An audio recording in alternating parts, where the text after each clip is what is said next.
नमस्कार, माझे नाव आहे सौ अवंतिका हेमंत कदम. यशवंतराव चव्हाण महाराष्ट्र मुक्त विद्यापीठ नाशिक अंतर्गत शालेय व्यवस्थापन पदविका P10 म्हणजे डिप्लोमा इन एज्युकेशन हा अभ्यासक्रम आहे.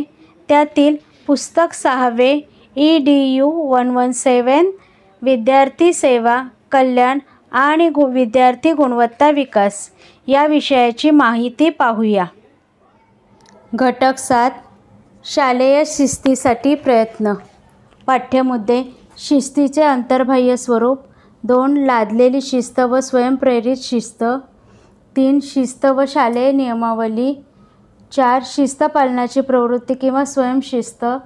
5 विद्यार्थी परिषद व मंत्रिमंडळ. 6 व्यवस्थापनातील सहभाग व विद्यार्थ्यांचे दायित्व. 7 बेशिस्त विद्यार्थ्यांना हाताळण्याच्या पद्धती. 8 बेशिस्तांचा व्यक्ती अभ्यास. 9 बेशिस्तांच्या पालकांशी संपर्क. उद्दिष्टे. या उपघटकाचे अध्ययन केल्यावर मुख्याध्यापकांना शालेय शिस्तीच्या अंतर्बाह्य स्वरूपाची कल्पना येईल व ती शाळेत कशी निर्माण करता येईल ते कळेल. विद्यार्थ्यांतील स्वयंशिस्तीचे महत्त्व लक्षात येईल व स्वयंशिस्तीत विद्यार्थी रुजविण्यासाठी विविध कार्यक्रम कसे आखावेत हे समजेल. विद्यार्थी परिषद व मंत्रिमंडळ विद्यार्थ्यांचा व्यवस्थापनातील सहभाग आदी कार्यक्रमांना स्वयंशिस्त कशी निर्माण होते याची कल्पना येईल. बेशिस्त विद्यार्थ्यांना सुधारण्याच्या दृष्टीने त्यांचा व्यक्तिगत अभ्यास, जीवनकथा व पालकांचा सतत संपर्क आदी गोष्टी कशा उपयोगी ठरतात हे कळेल. प्रास्ताविक. जिथे कुठे गर्दी असेल तिथे शिस्तीच्या पालनाची आवश्यकता असते. शिस्तीचे पालन न झाल्यास बेबंदपणा निर्माण होऊन कार्यात अवरोध निर्माण होतो. शाळेत विद्यार्थ्यांची, शिक्षकांची, पालकांची, विषयांची, विविध कार्यक्रमांची गर्दी असते. विषयांश व कार्यक्रमांची गर्दी योग्य नियोजनाने हाताळण्यात येते. आपण काही केले तरी या बाबी काही कुरकुर करीत नाहीत, परंतु शाळेशी संपर्कात येणारे सजीव घटक म्हणजे विद्यार्थी, शिक्षक व पालक यांचे असे नाही. शिक्षकांना व पालकांना हाताळणे ही सोपी गोष्ट असते, कारण त्यांच्यात जबाबदारीची जाणीव असते. त्यांचे विचार प्रगल्भ असतात, परंतु विद्यार्थ्यांना हाताळणे कठीण असते. त्यांच्या जबाबदारीची जाणीव फार कमी असते.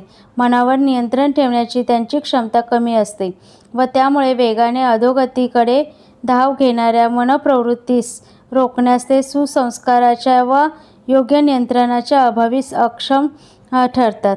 शालेय वातावरणात विद्यार्जन उपयुक्त ठेवण्याची व विद्यार्थ्यांच्या गर्दीमुळे हे वातावरण बिघडू न देण्याची जबाबदारी मुख्याध्यापकावर असते. म्हणून शिस्त पालनासंबंधी विविध योजना मुख्याध्यापकांना आखाव्या लागतात. विषय विवेचन. 1. शिस्तीचे अंतर्बाह्य स्वरूप. शासनाने व शालेय व्यवस्थापनाने घालून दिलेल्या नियमांचे तंतोतंत पालन करणे म्हणजे शिस्त होय. हे नियम तयार करताना शाळेचे एकूण वातावरण चांगले राहील व व्यवस्थापनात अडचणी येणार नाहीत यावर विचार केलेला असतो. ह्या नियमांचे विद्यार्थ्यांकडून सक्तीने पालन करून घेतले जाते. नियम न पाळणाऱ्या विद्यार्थ्यांना शिक्षा होते. उदाहरणार्थ, गणवेशाचा भाग म्हणून अर्धी विजार घालून येण्याचा नियम असतो. तो नियम वरच्या वर्गातील अनेक विद्यार्थ्यांना आवडत नाही, परंतु शाळेची शिस्त म्हणून त्यांना घालून यावे लागते. मनातून त्यांना कितीही वाईट वाटत असले तरी त्याला नाईलाज असतो. मनातून वेगळे विचार असताना नियम पालन म्हणून वेगळी वागणूक असणे हे झाले शिस्तीचे बाह्य स्वरूप. हाफ पॅन्ट हा गणवेशाचा भाग आहे आणि तो बरोबर आहे, म्हणून मला हाफ पॅन्ट घालूनच शाळेत जावयास हवे असा विचार करून जो विद्यार्थी हाफ पॅन्ट घालून शाळेत जातो तो अंतर्बाह्य शिस्तीचे पालन करतो. अशा विद्यार्थ्यांच्या बाबतीत मग शिक्षेचा प्रसंग कधी येत नाही. असे अंतर्बाह्य शिस्त पालन होणे हे व्यवस्थापनाचे अंतिम लक्ष्य असायला हवे. लादलेली शिस्त व स्वयंप्रेरित शिस्त. विद्यार्थ्यांत स्वयंप्रेरित शिस्त एका दिवसात किंवा एका भाषणाने निर्माण होत नाही, परंतु शालेय व्यवस्थेत विद्यार्थ्यांची वागणूक ही पहिल्या दिवसापासून शिस्तबद्ध असणे आवश्यक असते. शाळेच्या प्रवेशद्वारातून शाळेत प्रवेश करण्याकरिता तर शाळेतून बाहेर जाईपर्यंत विद्यार्थ्यांची संपूर्ण वागणूक ही शिस्तबद्ध असावी लागते. अन्यथा विभिन्न प्रकारच्या कटकटी उभ्या राहू शकतात. म्हणून शाळेत अनेक नियम करून त्यांचे सक्तीचे पालन करून घेणे आवश्यक ठरते. या सक्तीमध्ये कडकपणा व सैलपणा किंवा ढिलेपणा असू शकतो. कडकपणा असेल तर विद्यार्थी सहसा नियमभंग करण्याची हिंमत करीत नाही, परंतु सैलपणा असल्यास विद्यार्थ्यांना नियमभंग करण्याची भीती वाटत नाही व थोड्या दिवसात बेशिस्तपणा वाढीस लागतो. ही झाली लादलेली शिस्त. ही लादलेली शिस्त असली तरी शाळा व्यवस्थापनाचे दृष्टीने अत्यंत आवश्यक असते. लादलेल्या शिस्तीतून विद्यार्थ्यांना हळूहळू स्वयंप्रेरित शिस्तीकडे न्यावयाचे असते, परंतु हे काम धाकाने किंवा शिक्षेने होत नाही. विद्यार्थ्यांतील सद्सद विवेकास जागृत करूनच हे काम होऊ शकते. विविध प्रसंगी मुख्याध्यापकांनी व शिक्षकांनी शिस्तीच्या विभिन्न नियमांच्या कार्यकारण भावाची चर्चा विद्यार्थ्यांबरोबर करावयास हवी व नियमांचे महत्त्व विद्यार्थ्यांना पटवून द्यावयास हवे. या प्रयत्नातून विद्यार्थ्यांत स्वयंप्रेरित शिस्त निर्माण होऊ लागते. शिस्त व शालेय नियमावली. शिस्त पालनाकरिता शाळेतील नियमांची रचना करणे ही प्रथम आवश्यकता ठरते. हे काम मुख्याध्यापकांनी शिक्षकांशी चर्चा करून प्रथम निश्चित करावे. ती नियमावली कार्यान्वित करण्यापूर्वी काही प्रमुख विद्यार्थ्यांशी चर्चा करावी. विद्यार्थ्यांतून सर्वसाधारण कानोसा घ्यावा. इष्ट वाटल्यास पूर्वनियोजित नियमावलीत आवश्यक तो फेरफार करावा. काही नियम सत्कृतदर्शनी विद्यार्थ्यांना जाचक वाटतात किंवा आवडत नाहीत, कारण विद्यार्थी घडविण्याच्या दृष्टीने शाळेचे लक्ष व वर्तमान वातावरण तफावत असते. त्यामुळे विद्यार्थ्यांना ते नियम आवडत नाही, परंतु अशा नियमांबाबत शाळेला तडजोड करता येणे शक्य नसते व ती तशी करण्यात येऊही नये. त्या नियमांचे महत्त्व विद्यार्थ्यांना वेळोवेळी समजावून देण्यात यावे. शालेय शिस्तीचा पहिला नियम म्हणजे जिथे गर्दी असेल तिथे रांग करा. हा सर्वसाधारण नियम शाळेतील एकूण वातावरण बदलू शकतो. दारातून प्रवेश घेताना, वर्गात शिरताना, जिन्यावरून उतरताना, नळावर पाणी पिताना, स्वच्छतागृहांचा उपयोग करताना, विविध कार्यक्रम प्रसंगी उपयोगी ठरत असतो. शाळेतील दुसरा महत्त्वाचा नियम म्हणजे आपला परिसर स्वच्छ ठेवा. आपल्या परिसरात काय काय गोष्टी मोडतात याची जाणीव विद्यार्थ्यांना देण्यात यावी. आपली वर्गात बसण्याची जागा, आपली वर्गखोली, आपले क्रीडांगण व शाळेच्या आसपासच्या जागा, प्रवेशद्वार, पिण्याचे पाणी पिण्याच्या जागा, स्वच्छतागृहे, उपहारगृहे आदी स्वच्छ ठेवा. तसेच स्वच्छ ठेवा म्हणजे काय करायचे तर विद्यार्थ्यांना सांगावयास हवे की स्वच्छ ठेवणे म्हणजे स्वतः घाण न करणे, घाण न फेकणे किंवा दुसऱ्याने केलेली घाण स्वच्छ करणे, या सर्व बाबी परिसर स्वच्छतेमध्ये मोडतात. हे विद्यार्थ्यांना समजावून द्यावयास हवे. शालेय शिस्तीचा तिसरा महत्त्वाचा नियम म्हणजे शांतता राखा. शांतता राखणे म्हणजे कुठे व केव्हा हेही विद्यार्थ्यांना समजावून द्यावयास हवे. वर्गात शिक्षक असताना व नसताना, क्रीडांगणावर विविध कार्यक्रम प्रसंगी ही शांतता राखणे आवश्यक असते. त्याशिवाय विद्यार्थ्यांना खरेखुरे शिक्षण घेता येत नाही, हे विद्यार्थ्यांना समजावून द्यावयास हवे. चौथा महत्त्वाचा नियम म्हणजे आपले शरीर व वेश व आपले शिक्षण साहित्य स्वच्छ व आकर्षक ठेवा. शरीर स्वच्छ ठेवणे म्हणजे दररोज नियमाने अंघोळ करणे, शरीराच्या कोणत्याही अवयवांवर मळ साचू न देणे होय. वेश म्हणजे आपल्या वापरातील आपले कपडे म्हणजे गणवेश आदी हे सर्व वेळोवेळी धुवून ठेवण्यास विद्यार्थ्यांना सांगावे. पुस्तके, वह्या व अन्य शिक्षण साहित्य घासून पुसून वेष्टन बसवून आकर्षक ठेवण्याबाबत विद्यार्थ्यांना वेळोवेळी सांगण्यात यावे. गुरुजनांच्या आज्ञांचे पालन करा. हा पाचवा व शेवटचा नियम.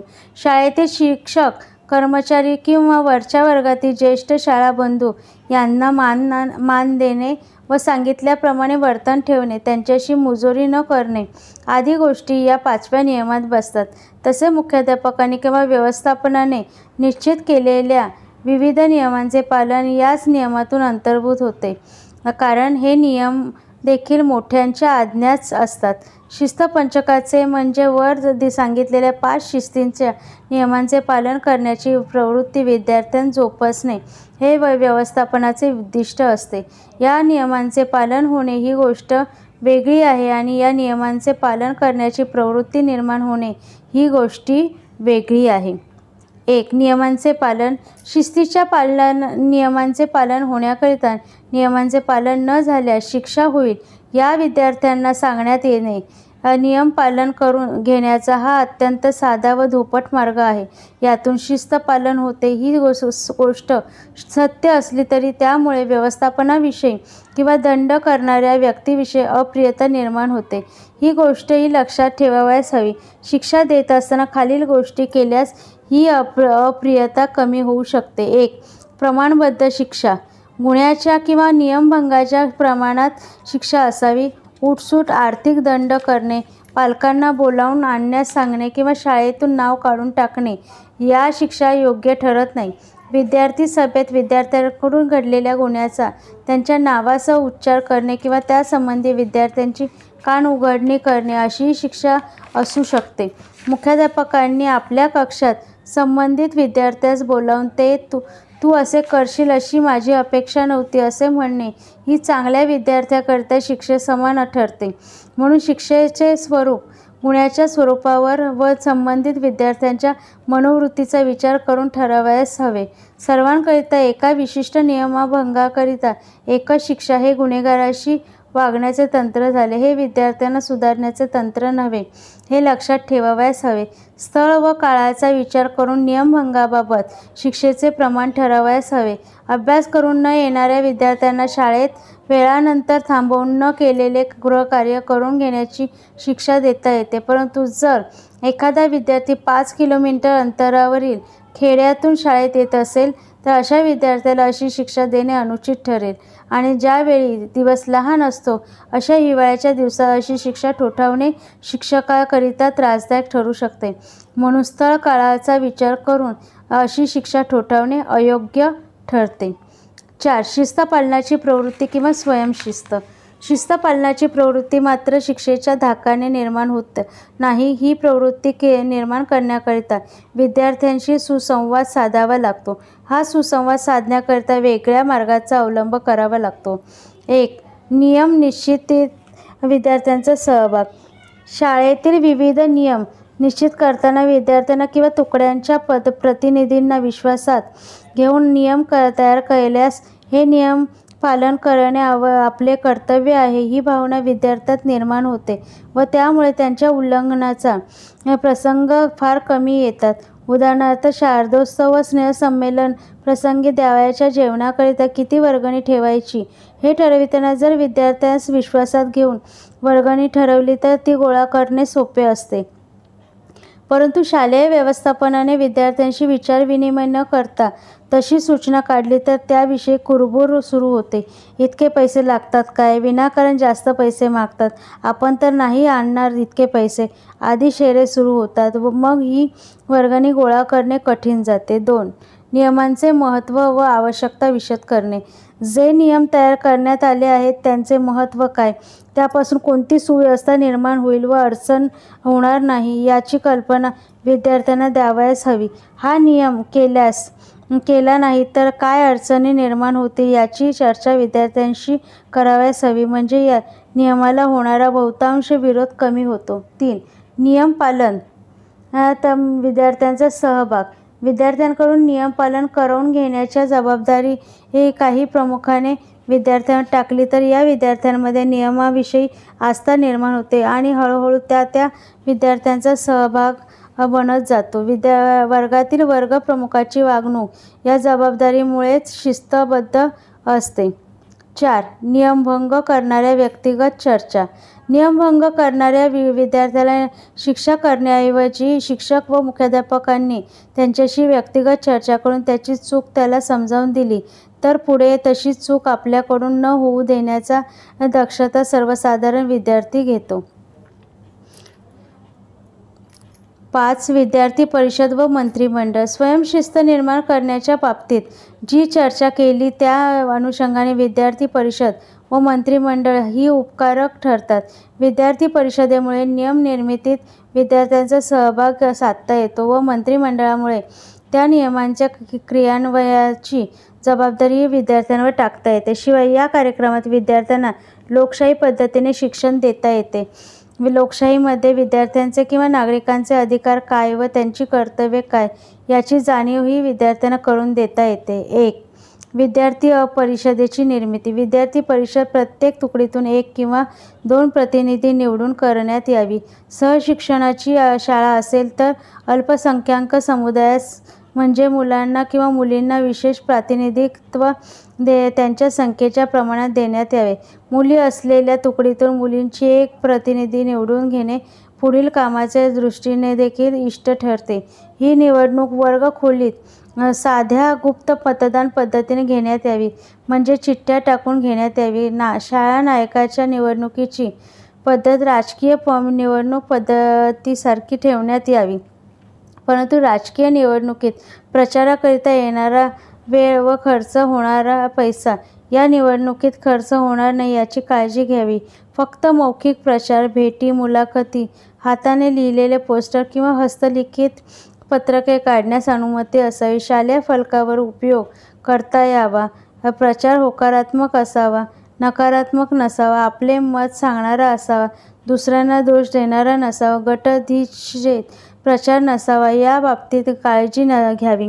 कोणत्याही प्रकारचे अयोग्य वळण लागणार नाही, द्वेष व स्पर्धा निर्माण होणार नाही याची काळजी घ्यावी. हे सर्व विद्यार्थ्यांना निवडणूक घोषित करताना समजावून द्यावे. वेगवेगळ्या प्रचार सभा घेण्यात येऊ नये. एकाच प्रचार सभेत उमेदवारांनी आपले विचार मांडावेत. सर्वसाधारण निवडणुकात निर्माण झालेले सर्व दोष टाकून निवडणूक घेण्याची व्यवस्था करावी, तशी नियमावली तयार करावी. शाळा नायकाच्या निवडणुकीस उभे राहण्याकरिता काही अटी असाव्यात. उदाहरणार्थ, तो वरच्या वर्गातील सर्व विषयात उत्तीर्ण झालेला, भाषण देण्याची क्षमता असलेला असावा, अशी अट घालणे इष्ट ठरेल. तसेच त्याला शाळेतील कमीत कमी 3 वर्ग प्रतिनिधींचे समर्थन असावे, अशीही अट घालण्यात येऊ शकते. निवडून आलेल्या शाळा नायकांमागे शालेय विद्यार्थ्यांचे बहुमत असावे, म्हणून संक्रमणीय मतदान पद्धतीने अवलंब करण्यात आल्यास बरे. परंतु ही मतदान पद्धती म्हणजे मतपत्रिकेवर 1, 2, 3 क्रमांक घालणारी मतदान पद्धती किचकट ठरेल, म्हणून तशी ती नसावी. फक्त उभ्या असलेल्या उमेदवारांनाच असे मतदान करण्याची संधी द्यावी व तो निवडून न आल्यास त्याला मिळालेली सर्व मते त्याच्या दुसऱ्या किंवा पुढच्या क्रमांकाला संक्रमित होत जावी. मंत्री परिषद. निवडून आलेला शाळा नायक हा मंत्री परिषदेचा प्रमुख किंवा मुख्यमंत्री राहील. त्याने आपली मंत्री परिषद वर्ग प्रतिनिधींमधून निवडावी. खालील मंत्री परिषदेची रचना केल्यास शालेय व्यवस्थापनास व शालेय शिस्त पालनाची बरीच मदत होऊ शकेल. 1. स्वागत विभाग.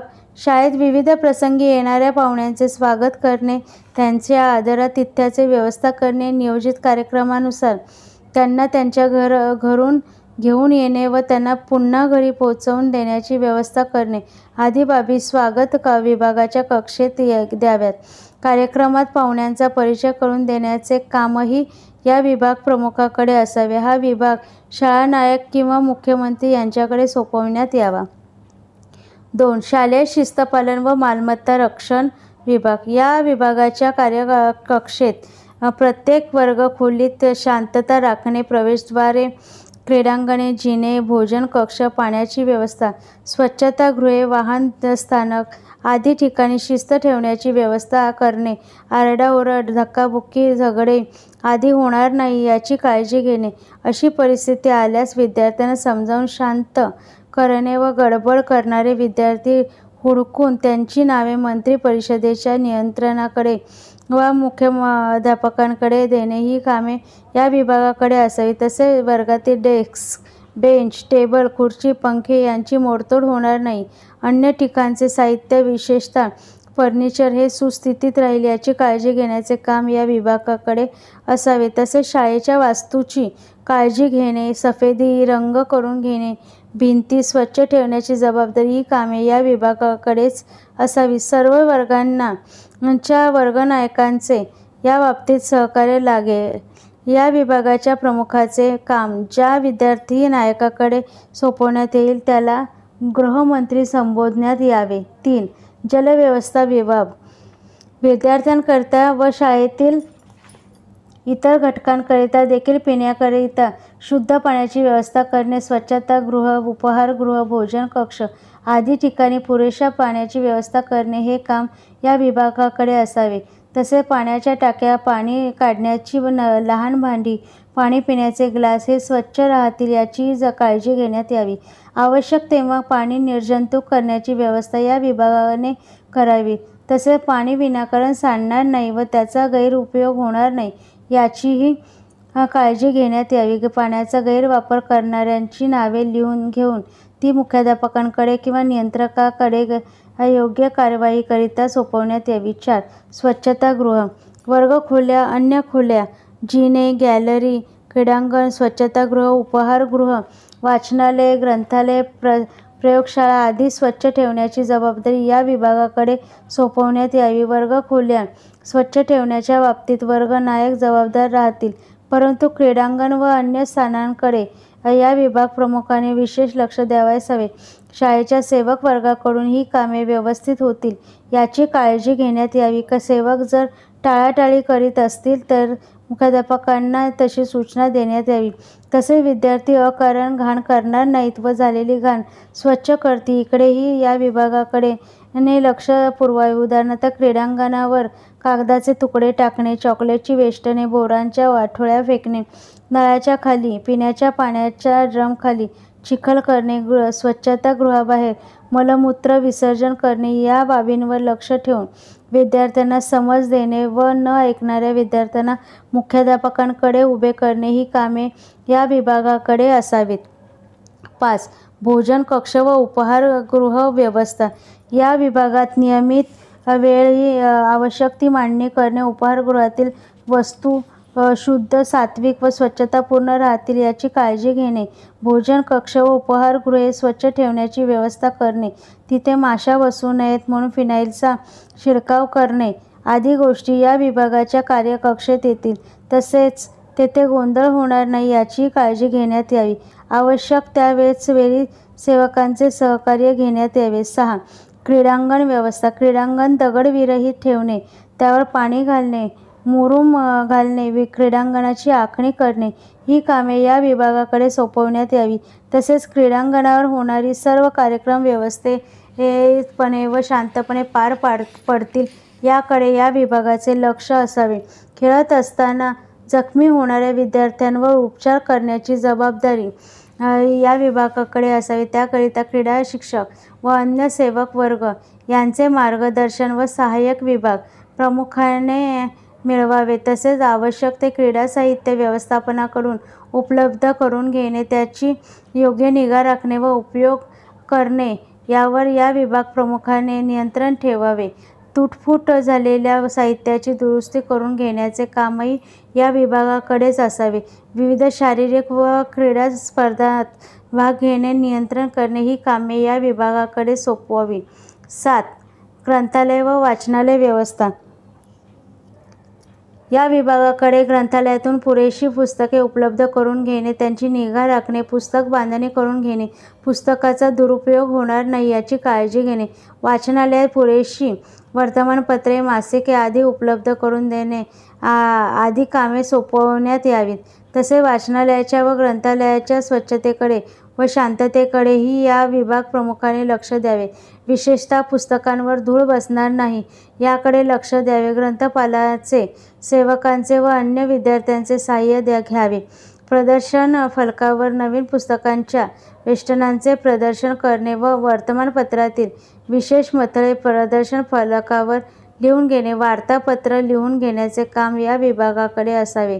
वाचन किंवा लेखन स्पर्धात भाग घेण्याचे काम या विभागाकडे असावे. प्रयोगशाळा विभाग, विविध प्रकारच्या वर्गाच्या प्रयोगांकरिता लागणारे तसेच विविध विषयांच्या प्रयोगाकरिता लागणारे विशेष साहित्य उपलब्ध करून देण्याची, त्याची निगा राखण्याची, दुरुस्ती करून घेण्याची जबाबदारी या विभागाकडे असावी.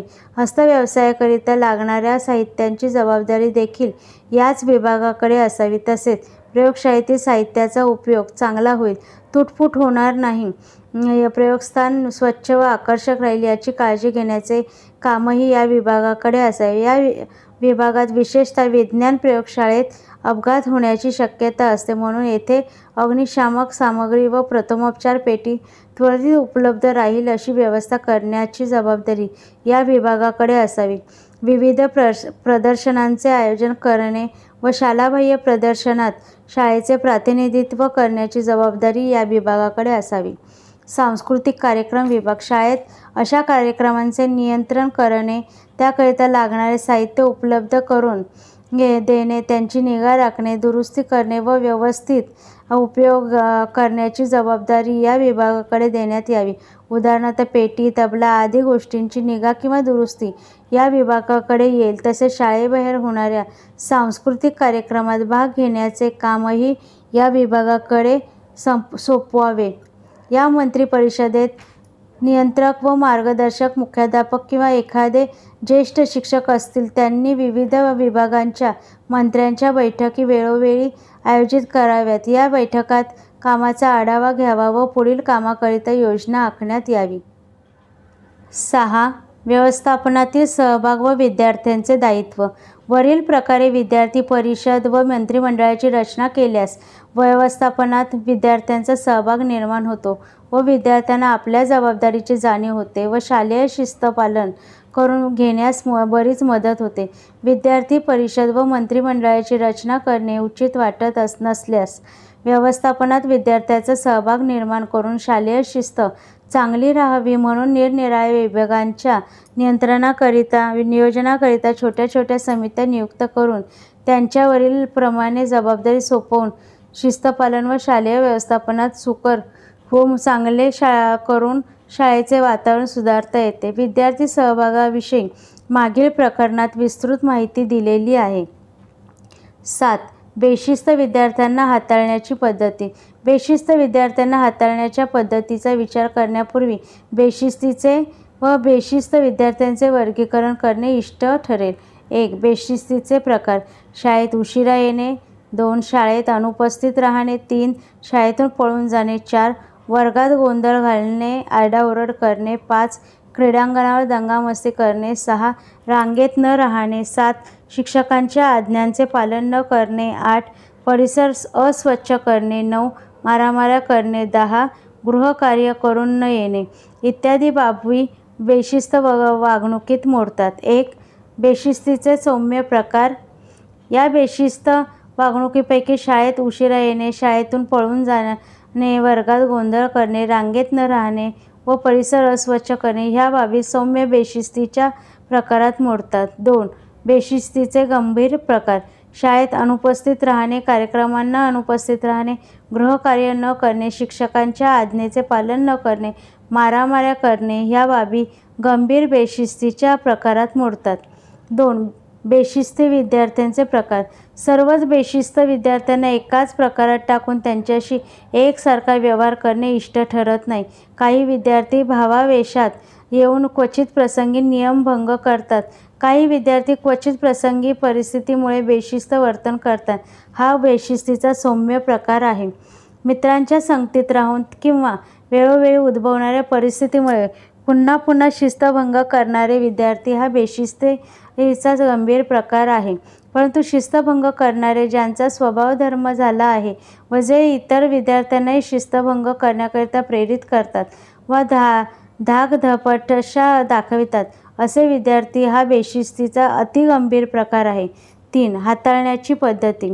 साम, दाम, दंड, भेद या बेशिस्तांना हाताळण्याच्या पद्धती आहेत, परंतु त्यांचा उपयोग सर्वांच्या बाबतीत सारखा करणे अयोग्य ठरेल.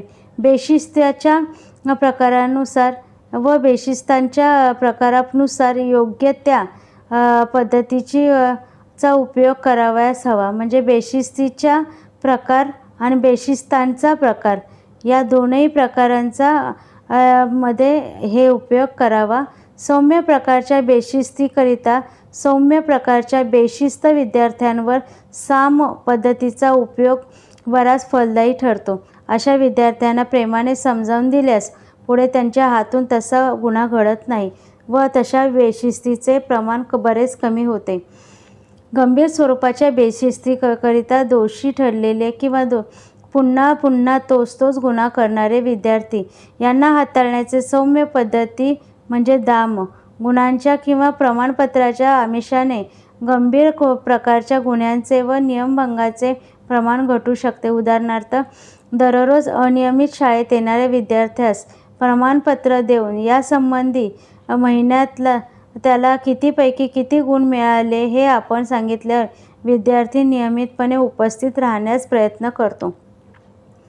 दाम या उपयोग करीत असताना दंड या साधनाचा उपयोग करता येतो किंवा कधी कठीण प्रकारच्या बेशिस्त विद्यार्थ्यांकरिता दंड या साधनाचा उपयोग करता येतो. दररोज उशिरा येणाऱ्या विद्यार्थ्यांकरिता बैठक काढावयास लावणे व हे प्रमाण दररोज वाढविणे या दंड प्रकारामुळे विद्यार्थी सुधारू शकतो. गंभीर व अतिगंभीर प्रकारच्या बेशिस्तीकरिता व बेशिस्तांकरिता दंड या साधनांचा उपयोग करणे आवश्यक ठरते. परंतु हा दंड देताना दंड देण्याची विद्यार्थ्यांची किंवा पालकांची क्षमताही लक्षात घ्यावयास हवी.